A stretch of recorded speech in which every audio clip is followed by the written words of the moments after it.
Hello everyone, for this tutorial video I like to talk about how pendulums work, as well as give a diagram to give a comprehensive proof of how the pendulum formula works in terms of the period.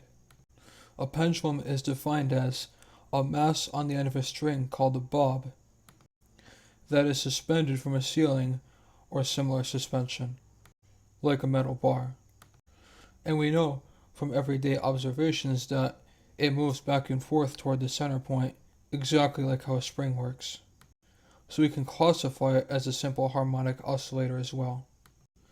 In particular, from studying the diagram of how the pendulum works, we state the restoring force is pointing toward the equilibrium position. So it is the mass times the acceleration due to gravity times the sine of the angle. And then we can next simplify it by noticing that for very small angles, sine of angle is about exactly equal to the angle itself.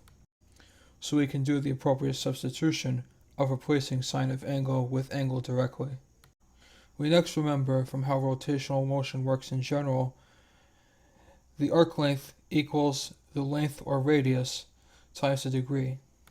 So the degree by itself must be the arc length divided by the radius, or the length of the string. So we do the appropriate substitution and the approximation for the restoring force. And see that fortunately for us, it is in a form we can express it in terms of restoring force, where the arc length is the displacement, and the mass times gravity over length is the stiffness.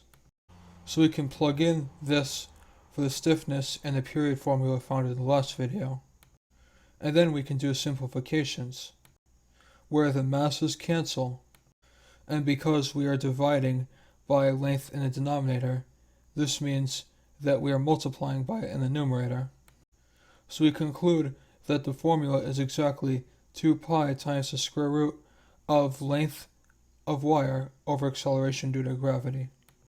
And this means for a pendulum, unlike something like a spring, the period does not depend on the mass, which should make logical sense because a mass has the same acceleration due to gravity regardless of how heavy it is.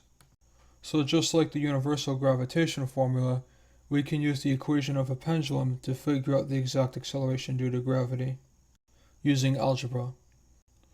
We just do t equals the formula we just derived, square out everything, and then rewrite things so that gravity is on the left-hand side and the right-hand side is divided by t squared now.